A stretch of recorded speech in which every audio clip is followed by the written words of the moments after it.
আসসালামু আলাইকুম প্রিয় দর্শক।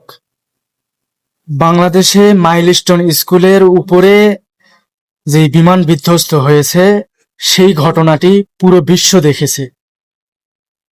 এই ভিডিওগুলো যারা যারা দেখেছে সকলেই কেঁদেছে।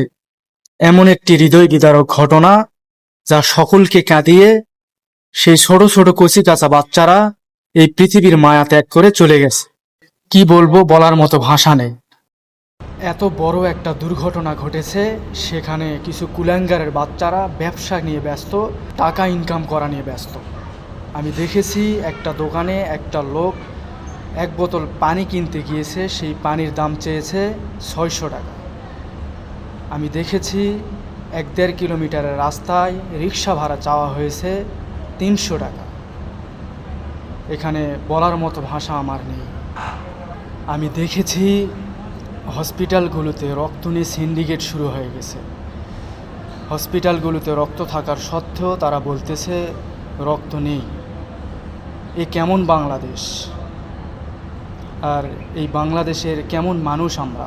আর এই ভিডিওগুলো দেখে আমাদের শিক্ষা নেওয়া উচিত। যেখানে এরকম ঘটনা ঘটবে জোরালো প্রতিবাদ জানাতে হবে।